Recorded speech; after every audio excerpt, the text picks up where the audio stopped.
Hola hermanos, buen día, les saluda Fray Ron, espero que se encuentren bien, me da gusto volver a saludarlos en estas buenas nuevas que compartimos para ir creciendo en nuestra fe y en nuestra vivencia como cristianos católicos.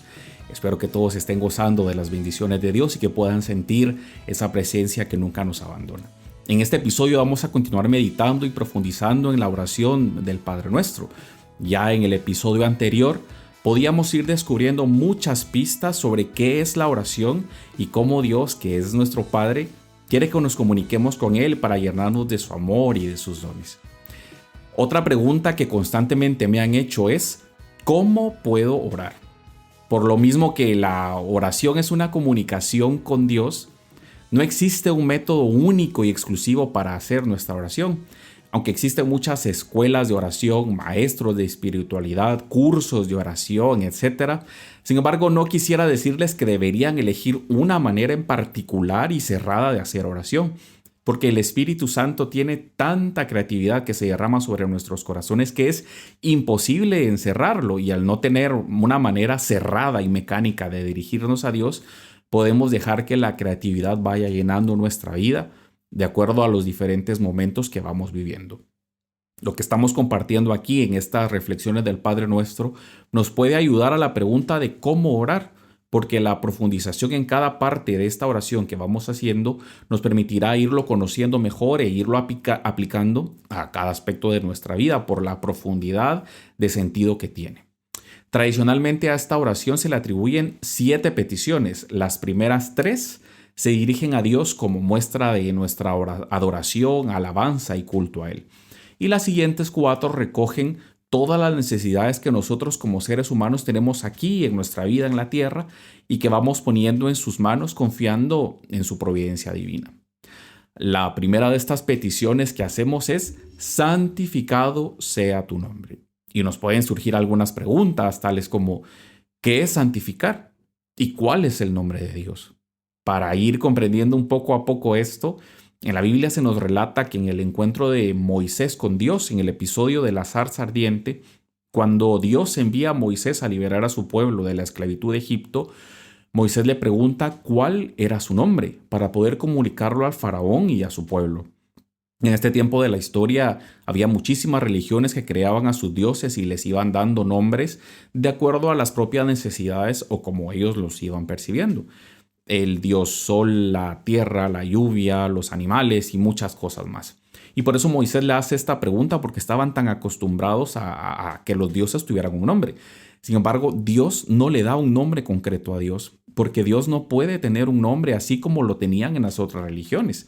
Él es el único Dios, el único creador de todo, y de su mano y por su voluntad fue creando el mundo y a nosotros, y no hay otro fuera de él. Y por eso le dice a Moisés que su nombre es: yo soy el que soy. Y esto en realidad no es un nombre como tal, sino es una definición de cómo Dios está actuando entre nosotros y cómo está presente. No le dice yo soy el que fui ni el que seré, es yo soy el que soy, el siempre eterno, el siempre presente, el que no tuvo principio ni tendrá fin. Posteriormente se recoge en la Biblia esta acción que Dios hizo y se identifica a Dios con el nombre de Yahvé. Pero este era un nombre tan sagrado que los judíos no se atrevían a pronunciarlo, y por eso se dirigen a Dios con apelativos como el Señor, el Todopoderoso, Adonai y muchos más. Y nosotros como católicos también optamos por llamar a Dios así, el Señor. En la Biblia el nombre que se le daba a alguien no solamente mostraba su identidad, sino que dejaba ver todo el ser de la persona, porque con el nombre se podía conocer cómo era alguien. Por eso mismo nosotros a Dios no podemos llegar a conocerlo tal y como Él es, sino únicamente que podemos hacerlo por medio de lo que su Hijo Jesucristo nos ha ido revelando de Él. Ahora bien, ya teniendo esto claro, nos preguntamos por qué le pedimos a Dios que su nombre sea santificado. Bueno, hay que aclarar un poco los términos, porque no significa en ningún momento en que Dios necesite como ser más santo, como si algo le faltara para llegar a ser totalmente santo, sino que es más bien que nosotros podamos reconocer la santidad de su nombre, es decir, la santidad de todo su ser, de todo lo que Él es, que podamos reconocerlo y adorarlo y amarlo, ese misterio de grandeza del Dios que sale a nuestro encuentro y nos ofrece una vida nueva, una vida llena de gracia, pueda ser una obra que se realice constantemente y vivifique nuestra vida en nosotros mismos.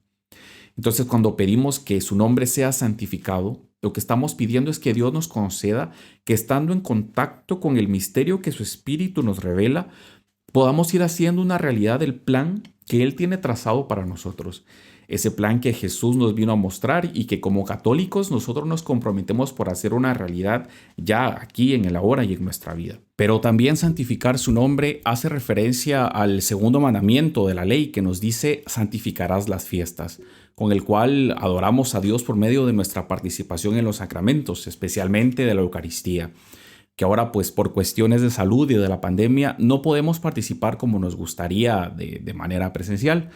Pero dado que el magisterio de la Iglesia ha permitido que podamos unirnos a la Eucaristía por los medios virtuales, también podemos hacerlo así. Este segundo mandamiento también nos recuerda nuestra obligación de estar en una constante oración con Él para santificar nuestra vida. En resumen, santificar el nombre de Dios es rendirle el culto que Él merece como creador nuestro. Y en este sentido es una comunicación de doble vía, porque no solo le rendimos el culto a Dios que es santo, pero todo esto también se refleja en una santidad de nuestra propia vida, en un cambio de todas aquellas actitudes que nos separan de Dios y que rompen nuestra relación con Él, que nos van destruyendo internamente y que nos hacen ir pues destruyendo también nuestras relaciones con los demás, y esto es el pecado. La santidad entonces es estar en una unión total con Dios. Y es que en realidad todos estamos llamados a ser santos, lo cual es posible. Lo que pasa es que muchas veces no queremos ser santos. Y para ser santos no pensemos únicamente en todos estos hombres y mujeres que tenemos en las iglesias o en nuestras casas y a quienes les pedimos por su intercesión. San Martín de Porres, San Antonio de Padua, la Madre Teresa de Calcuta, Santa Rosa y todos los santos que lo que hacen es darnos un ejemplo de entrega total de amor hasta el extremo. Y esa entrega que tú también puedes hacer. Y que es muy frecuente escuchar que muchísima gente dice: ay no, pero eso de ser santo no es para mí, porque yo he cometido tantos pecados que eso de ser santo, pues no, es únicamente para la gente que vive en la iglesia. Y esto es una excusa sin sentido en realidad, porque todos estamos llamados a tener un cambio de vida, y es que la santidad está al alcance de nuestra mano. Lo que se nos exige únicamente es un compromiso de un cambio en nuestra vida. Y es justamente eso lo que les propongo de este ejercicio para esta semana.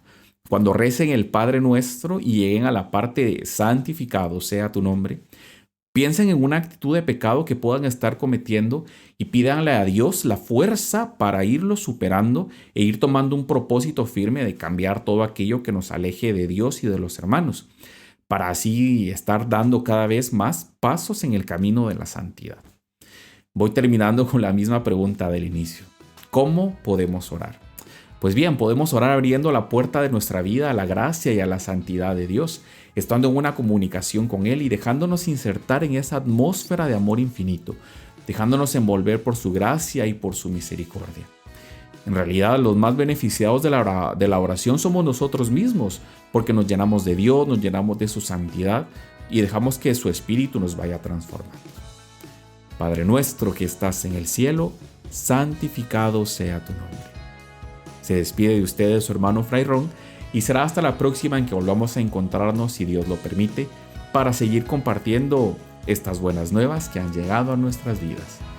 Que Dios les bendiga y hasta la próxima.